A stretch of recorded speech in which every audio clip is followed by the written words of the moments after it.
that, for some reason, are so reluctant to accept the existence of dogmen? Well, it's territorial. We're studying Bigfoot, which is the big hairy creature of the forest, and there's no other big hairy creatures. And it sounds silly to put it that way, but that's really, in some cases, what it is. I think the other thing, too, is what we talked about a minute ago. It looks like a werewolf. The description of the dogman is like a prototypical werewolf. And a lot of the Bigfoot researchers have kind of entrenched themselves into the idea that, okay, we are studying serious things. We are studying the existence of a anomalous North American primate. Certainly there are no werewolf-type creatures out there. That must be ridiculous. I think that a little bit of that is going on. And if you keep talking about this dog man, you're going to undermine all of the credibility that we've built up. That makes really good sense.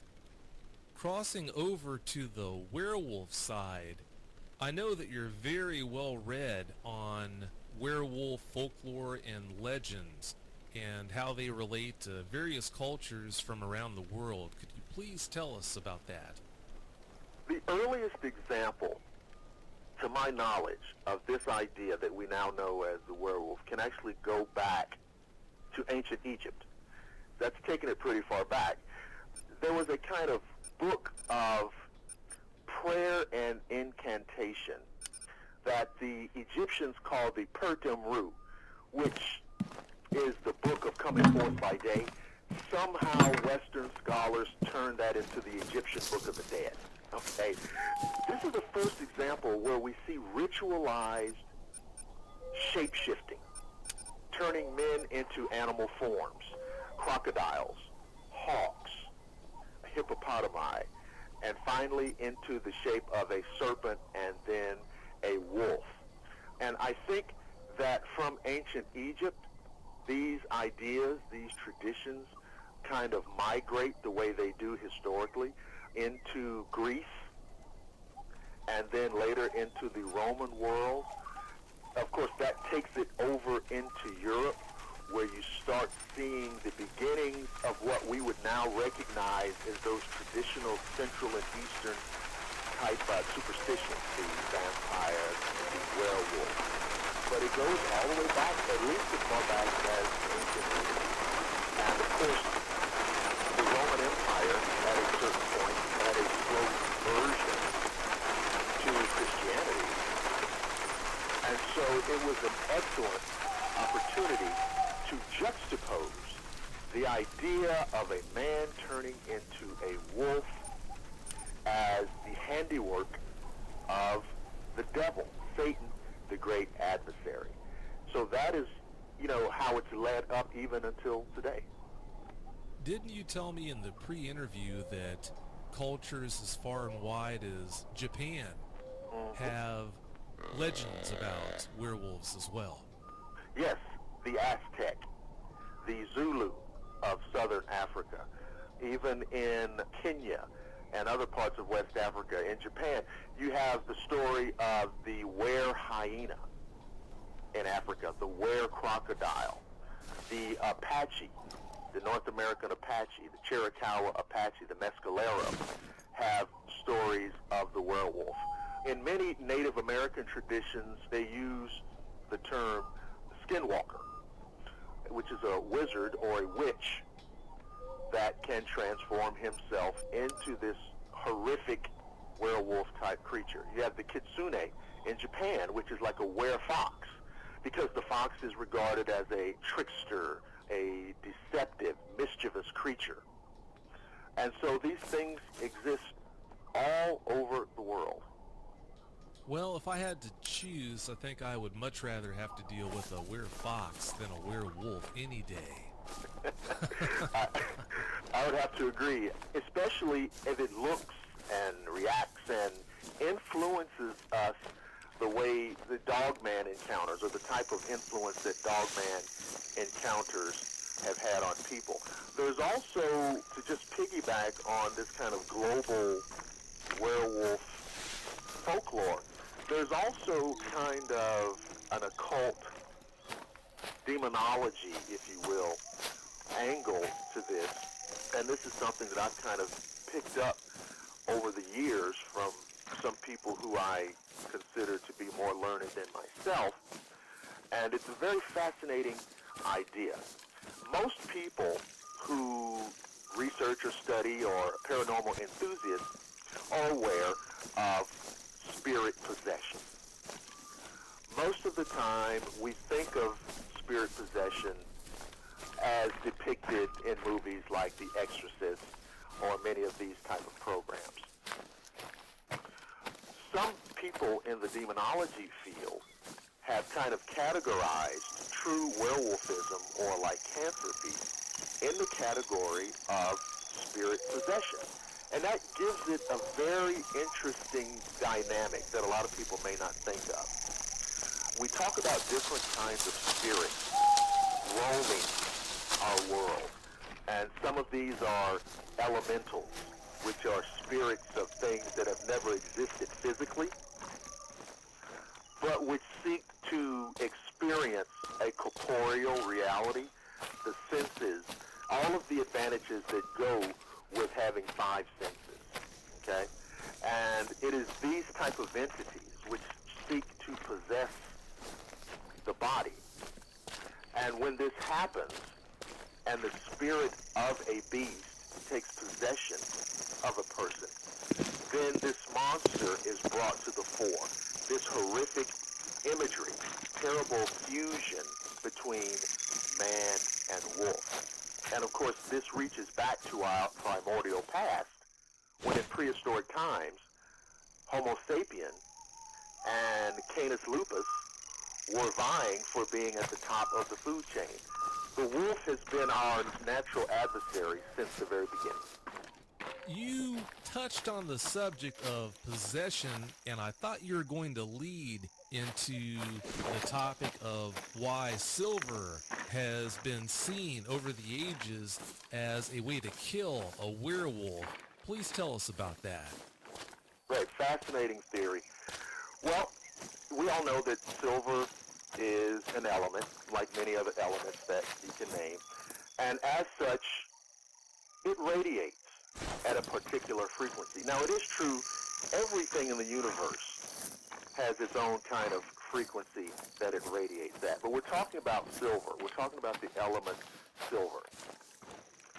We also know that spirits themselves are composed of pure energy, and as such, they exist at a particular frequency.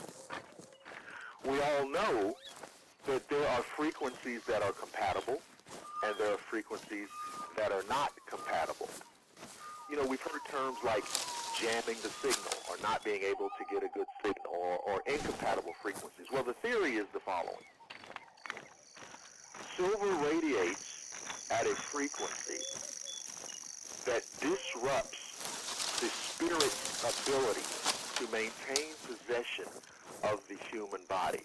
So the frequency of the silver is an incompatible frequency with that of the beast spirit. So, in a way, there are some fundamental physics at work.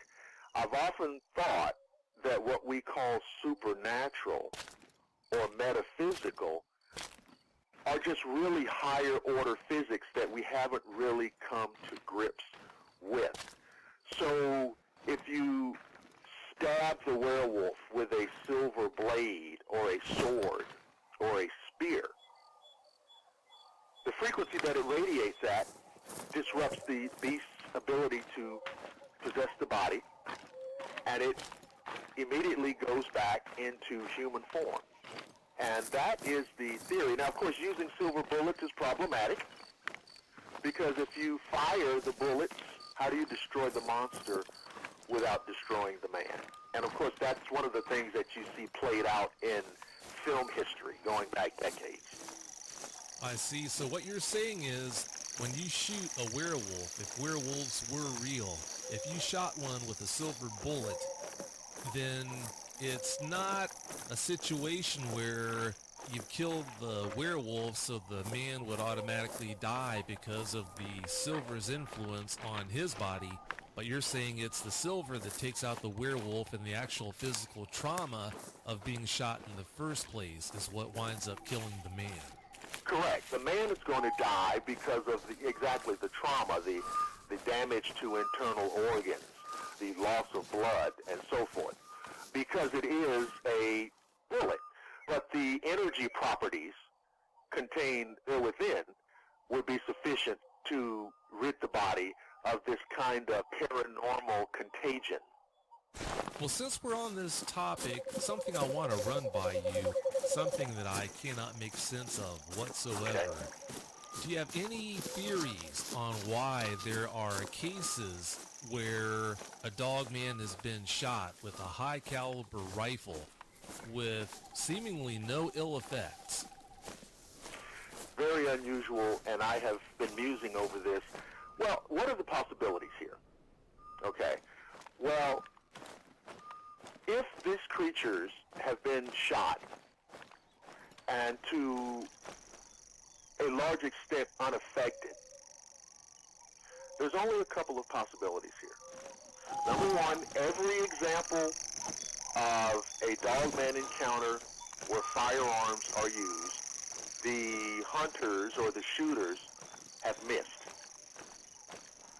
That's one. Now, I don't think that that's the case. You know, I've heard accounts where you just are just about positive that the bullets found their target. The other possibility is that the dogman, the physiological makeup of the dogman is something that is so anomalous, so atypical, so outside the boundaries of what we know and understand, that these bullets are just not going to affect it the way we would expect it to affect any of the other animals that you would encounter in a wilderness situation. And the disturbing thing is, okay, what would those anomalous characteristics be? What do we have in nature that is analogous to that? I mean, most everything, most animals out there, if you shoot it, you're going to injure it. And if you hit it in the right place, or if you hit it enough times, it's going to die. A grizzly bear is a large, powerful, formidable creature. If you shoot it in the right place, it's going to die. Why is that apparently not the case with Dogman? I believe this creature has some anomalous characteristics. There's something about it that puts it slightly outside the boundaries of the known flora and fauna out there. You've come forward and said that you think that there are certain qualities that dogmen have that puts them outside the boundaries that normally govern flesh and blood animals. Having said that, along those lines, do you think something to do with those unusual abilities that they have? Do you think that is why they seem to have the ability to affect human emotions in ways that no other documented animal has ever been able to do before? I think you may be onto something.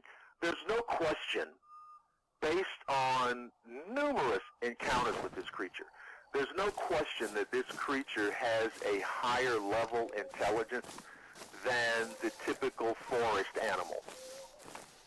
This creature seems to act with intent and not just instinct.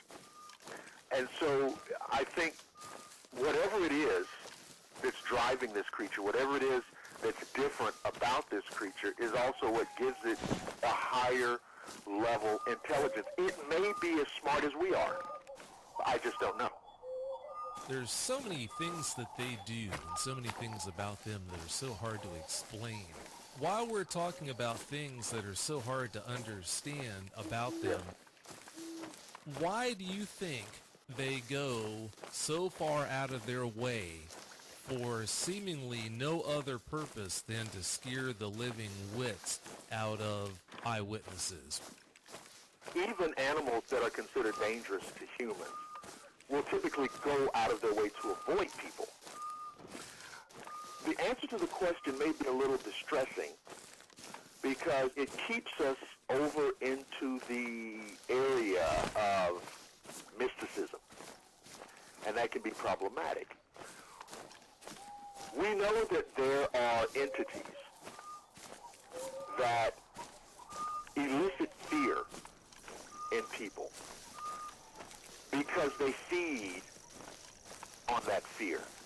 You know that emotions have real energy. We use these words in our everyday language and never think about it. We say red with anger and green with envy. And we say, I'm so mad that I can see red, or you're green with jealousy, etc. If you're a coward, you're called yellow. Well, these emotions irradiate real energy, real tangible energy, and these entities feed off of it. So a spirit may frighten you to generate fear, to feed off that fear. I'm wondering if what's behind the dog-man phenomena isn't doing the same thing. Because it seems to go out of its way to be imposing and intimidating and frightening. Not really attacking a person, not really doing harm to a person, but launching a devastating psychological attack. In the instances, they are very far and few between, but in the instances where they actually have made contact and physically attacked a person, in an instant like that, where they had the eyewitness dead to rights, they could have easily killed those eyewitnesses, but they didn't. Do you have any ideas about why they might have done that when, if they wanted to scare that eyewitness, mission was already accomplished? They already had this eyewitness terrified within an inch of their life.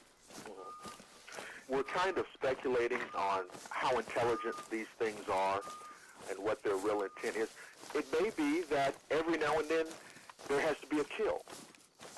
We're just speculating. How many people are out swimming in the ocean and the giant killer shark just kind of swims by and is not even interested?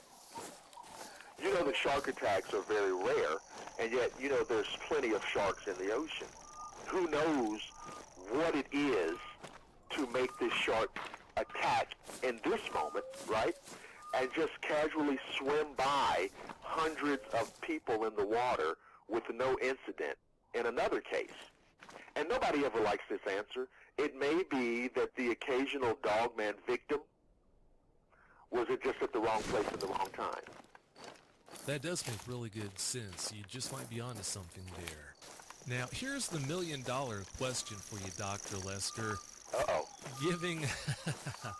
Given how physically impressive they are, when you consider their strength, when you take into consideration how intelligent they seem to be, when you take into consideration also how at home they are out there in the woods, what do you think it would take to actually capture one? Oh, wow. Now, I like that question because we can have some fun with this. I would say this, and I've been asked this question with respect to Bigfoot also, and I have pretty much the same answer. I would guess that it would take a couple of things. You get yourself a team of, let's just say, Army Rangers. These guys with this intense, incredible, crazy survival training. The best in the world. You bring in, along with them, a legitimate zoologist or someone very well educated in zoological sciences. You also bring in an expert tracker, someone who has a long history and experience, big game experience, how to track an animal, how to look for signs of the presence of an animal. Then you also bring in a technical person, someone who can, mash all the right buttons and make sure that everything's plugged in, whatever the various systems of tracking and monitoring, whatever technology can do, you got to have a tech guy out there. Now, of course, having laid out that laundry list, you can't do any of that without a lot of money. So it would have to be very well financed. But we're going under the assumption that these things are real, these things are out there. I think it is feasible under the circumstances that I just specified to capture one, or at least put yourself in a position where you can demonstrate objectively to the larger scientific community that this is a real creature. Given the fact that you think that we could capture a dogman if we really put our minds to it and through the proper resources at the project, do you think that we should try to go out and capture one? Wow. Well, I would say for the sake of the big picture and the larger necessity to learn as much as we can about everything, I'd say yes. It wasn't safe, and it may not have even been prudent to go to the moon. But it was in our best interest in terms of how much we could learn and how much it would expand our understanding of the universe. Now, I would say going to the moon is probably a lot harder than capturing Dogman, but I think it would serve the same purpose. Think about what we could learn. Think about the potentiality of what it could open up. If we could get a fix on what this thing is, maybe we can look at its behavior patterns, its DNA. I think that the upside trumps the risk. Now, having said that, I'm not advising a group of buddies to go trampling out in the woods, next weekend just to see if they can get lucky. We're talking about a well-orchestrated, well-financed team of professionals. The hair always stands up on the back of my neck whenever I hear someone talk about just heading out into the woods where they think a dogman might be, or maybe where dogmen have been seen frequently, and they talk about it as if they're going to go bird watching or something like that. They don't seem to have any appreciation for the danger that they could be putting themselves into. Well, I can understand why some people would have that attitude, but they really should pay attention to the case history of dogman encounters. If you study that, you'll learn very quickly.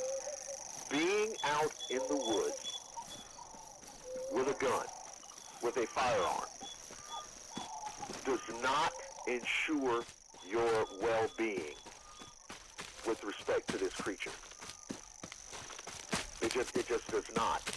And so I would advise anyone who is so inclined, because it is fascinating, it is interesting, it is bizarre, and you want to know, what is this? What's going on? What's happening? Why is this thing out there? I understand that.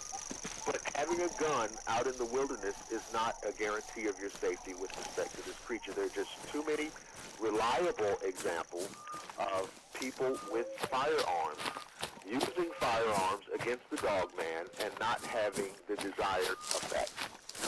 If you think that we could capture a dogman, given the right resources again and tactics, what kind of effect do you think that would have on our society as a whole if everyone knew that they were out there? Now, do I think that the woods would be flooded with dogman hunters? I think you might get a little bit of that, but I think also once you establish that these things are real, I think you also can put regulations into place. There's regulations on hunting everything else, right? So I think if you're interested in trying to see if this thing could be protected through legislation, for example, I've said the same thing about Bigfoot. I've always said, look, let's get one dead one. And of course, I know that there are people who just lose their minds when you say that, but I think they're being naive. One dead one would probably ensure the survival of all the rest. Because, for example, if you have a dead Bigfoot, let's just imagine that we have a dead Bigfoot. Every congressman in Washington, D.C. is going to jump up and say, I want to propose legislation to make Bigfoot an endangered species. Every one of them. And it would pass in 5 seconds. It'd be the only policy that they would agree on unilaterally. All right. Now, here's something I also think will happen. Once you open that door a little bit, what starts to happen? Okay, Dogman is real. So what else is real? Well, okay, so Bigfoot must be real too. And Mothman must be real too. And Chupacabra must be real. You see what I'm saying? So I think there will be a cascading effect where the debunker will no longer be able to say, well, none of this stuff is real. Well, what about Dogman? You know, if Dogman is real, you think the idea of Bigfoot suddenly is ridiculous? No. I think that's one of the effects it'll have. It is a really slippery slope, that's for sure. This is one of my favorite topics with regards to dogmen, the whole what if they are proven to exist topic. Staying on that topic, do you see any catastrophic trickle-down effects that might come to pass if all of a sudden dogmen were a reality, such as a mass exodus from the woods? I can't think of very many people that would want to go out and camp, go out and fish, go out and hike, go out and hunt if they knew that dogmen were out there and they might run into one. What are your thoughts on that, and also any consequent negative effects on our society, our economy as a result? Well, I'll go back to what I said earlier. People know that there are sharks in the ocean. There's no speculation. We know 100% that there are sharks. There are big sharks, man-eating sharks. Does that deter people from going to the beach? I think it would be the same thing. There might be some initial drawback. There might be some initial reaction because the story will be played very heavily in the media. But there are beaches, for example, in South Africa and in Australia where you have the biggest, most ferocious killer sharks in the largest numbers. And every summer, the beaches are choked and packed and filled with vacationers. And they know that the risk is out there, you see.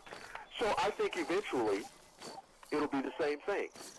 Most Americans, or many Americans, or a large percentage of Americans, are willing to take a risk to enjoy and do the kind of things they want to do.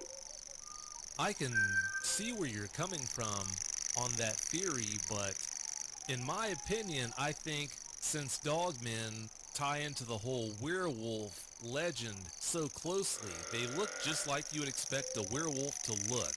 It's Right. my opinion, Dr. Lester, that if it was proven one day that dogmen do exist, they are a reality, it's my opinion that the reaction would be much stronger from people than what you just talked about with regards to people still going to beaches, getting into the water, even though they know that South Africa has a huge great white shark population. I think that whole psychological monster thing would draw a much stronger reaction from people than what even giant sharks like great whites get out of people. You may be, yeah, I don't know. I mean, I'll tell you this. Both of those, the recognition of the great white shark and the presence of dogman, both of those are enough to deter me. So, you know what I mean? So, how other people would react, I don't know. But if some super safari hunting team drug the carcass of a dogman out of the woods tomorrow, that would be quite enough for me. Maybe other people have more courage than I do. But yeah, it would frighten some people off, for sure. But I would be really interested just to see the scientific fallout of it, the social fallout of it. And again, if dogmen are real, and don't make any mistake, we tell kids that monsters aren't real. And for a lot of people, that's probably a sensible response. But you and I and other people happen to know that they are real. I use that example a lot when I talk about why the dogman phenomenon is so scary, why it affects us so severely. Like you said, ever since you were really young, your parents told you that monsters weren't real. And then all of a sudden one day you find out that they are, so it just turns your whole world upside down. If they're real, then like you mentioned earlier, what else is real? So it's so hard to know what to believe and what to expect. I think that's one of the reasons why it's such an uncomfortable topic. Moving on, I know you're familiar with the whole David Pilates missing 411 issue. In your opinion, do you think that dog play a major role in all of these cases of missing people out in the wilderness? Well, when you look at this creature, you're talking about a large, in some cases it's 7, 8 feet tall. I can only imagine what this creature's physical strength actually is. We know that it has the typical predatory accoutrements, the fangs, the claws, etc. So in other words, it has the ability to maim, to kill a human being, probably with relative ease, to the extent that a person in an unfortunate circumstance may never be seen again. And so I would say yes. I think that with the knowledge that these things do exist, and the knowledge that there are these people who go missing, unseen, in some cases maybe even unreported, I think it's absolutely fair game or fair play to say that dogmen may be playing a role. I wouldn't dare speculate on what percentage, because I also think Bigfoot plays a role in this.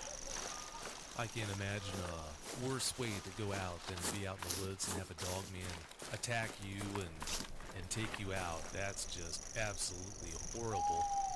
You mentioned the weapons that they bring to the table. You mentioned the fact that Sasquatch might also be responsible for a lot of the cases of missing people. Because of the weapons that dogmen have, do you see dogmen as being more pernicious than Sasquatch? It seems so. It seems to, if you listen to the reports of the encounters, they seem to have this quality about them that perhaps is not attributed to the Sasquatch. There are cases of the dogman, for example, attacking farm animals, chickens, and so forth, and not really eating them. Now that, to me, suggests just a certain level of malevolence, because we also have cases of Bigfoot killing farm or domestic animals, but it seems as though they are doing it for food purposes. Okay? This dogman creature seems to just have a bloodlust. It's killing the animal and just walking away, leaving the carcass strewn about, and so forth. So there seems to be an added dimension of malevolence with the dogman. That just goes right back to the topic of things that they do that are just so hard to understand or explain. They never will. Do you think that someday down the road, these things ever will be proven to exist? I hope so. I hope so. Here's the thing. Researchers have been looking at the Bigfoot question for a much longer time. I'm not really sure if there is a real pecking order, but we've only really started looking seriously at the dogman, I guess, since about the 90s, I would say, seriously.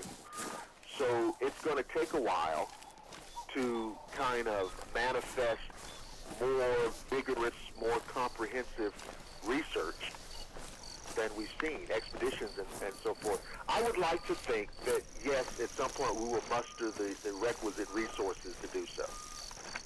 if that day ever does come to pass, it's going to be very interesting to see how people react. Do you have any closing comments you'd like to share with us? I've enjoyed being on the show. I've been, of course, a fan of the show, and I think it is so very important that we have a program like this that's focusing specifically on this phenomena, because I feel that in all of the, the kind of the universe of unexplained phenomena, this is one of the most important of the emerging fields. So I was very happy to take part in the conversation today. Well, I'm so glad to have you here. Well, thanks again so much for coming on. It's been wonderful talking with you. It's been a pleasure. Thank you so much. Oh, thank you so much for your time. Well, as you know, please don't be a stranger, okay? All righty. I appreciate it, Dr. Lester. Have a great night. You too. Thank you so much. Thank you, sir. Bye-bye. Bye. If you've had a Dogman encounter and you want to speak with me, whether in private or on the show, you can reach me at contact@dogmanencounters.com. I'd love to hear from you.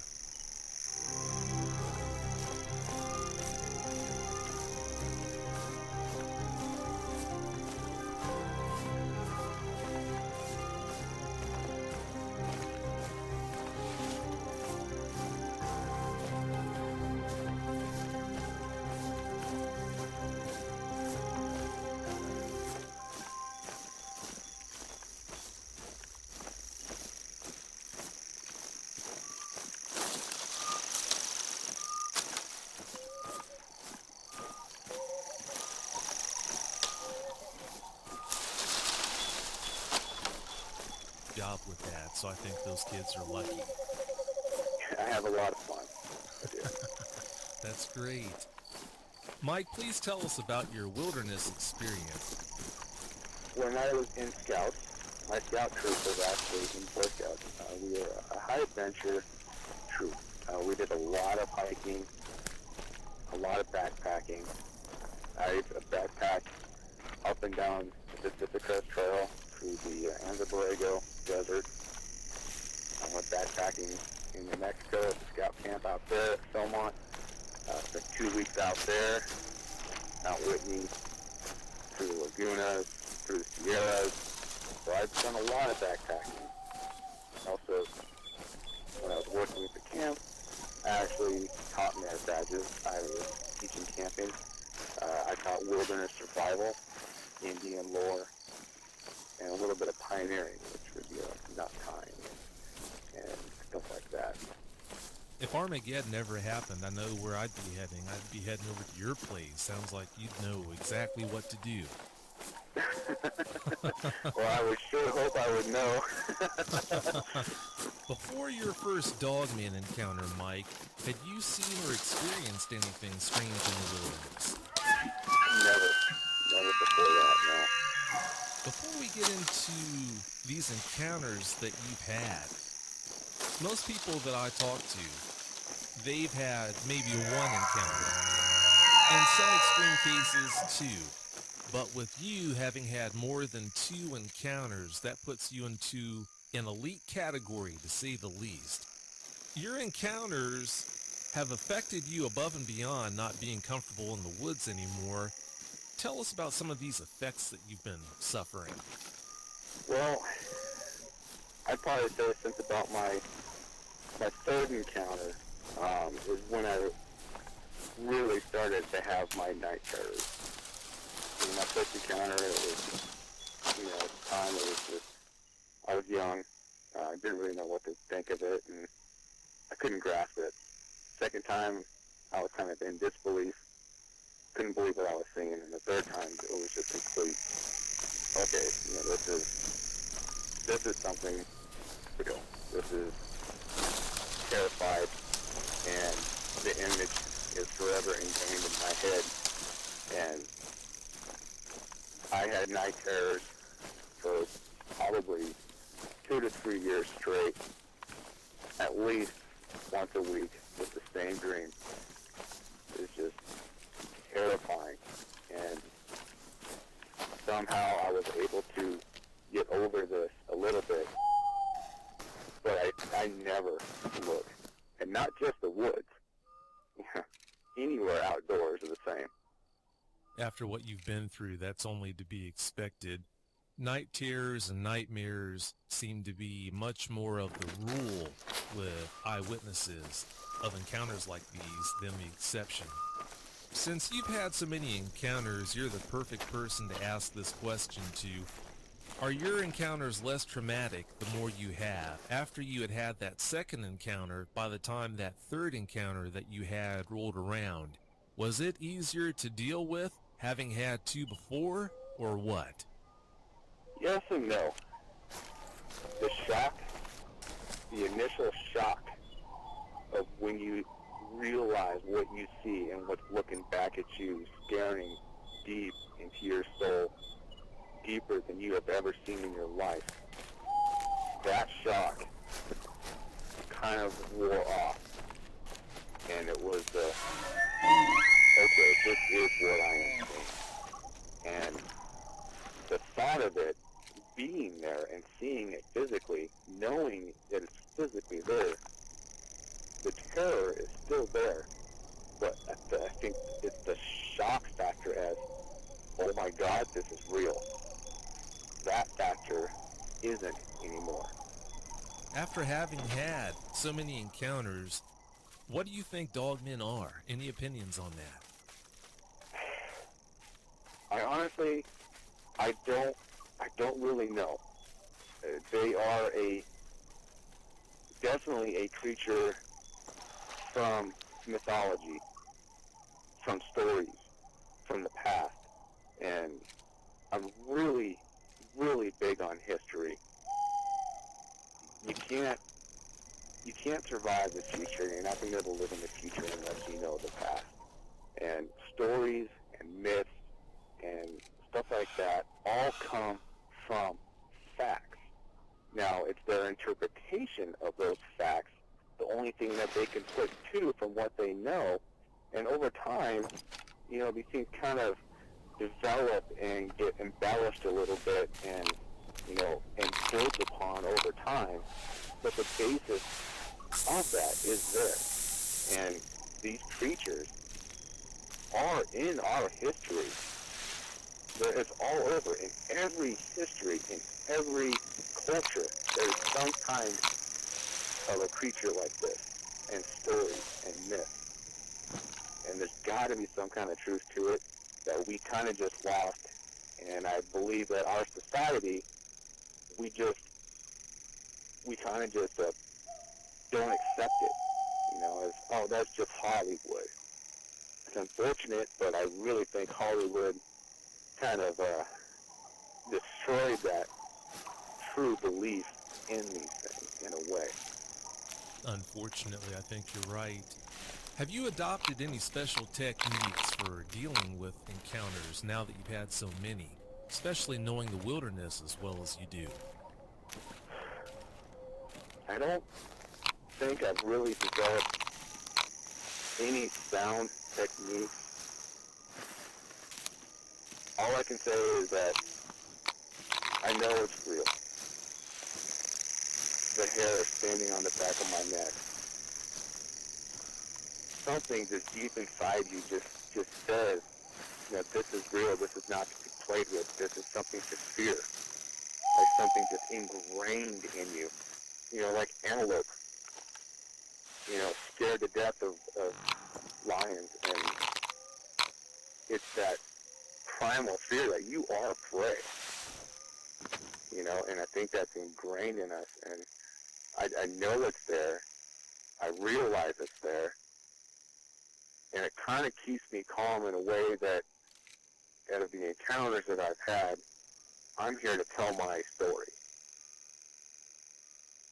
If they really wanted to have a buffet with me, there was literally nothing I could have done to stop it or walk away from it or tell anybody. Nothing. And I think that kind of, in a way, kind of keeps me calm, because I don't think these things are there to just straight kill us. If that were the case, you wouldn't have a show. You know, I think they're just as curious as we are. But at the same time, you know, if they're in their hunting mode, game over. Oh, I couldn't agree more with that. As you already know, that's something that I like to mention to eyewitnesses. You know that from all the talks that we've had about your encounters and your situation or whatnot. Like I told you, if you have a dogman encounter and walk away from it in whatever fashion, it's because the dogman allowed you to, in my opinion. With the apparent lack of effect gunshots have on them, if they wanted to hurt you or kill you, then I don't see how that would not happen. Not a happy thought, but I think it's a true thought. What would you say, Mike, to people that want to see one? Why? Why would you want to do that? Why would you put yourself in that situation? And listening to the story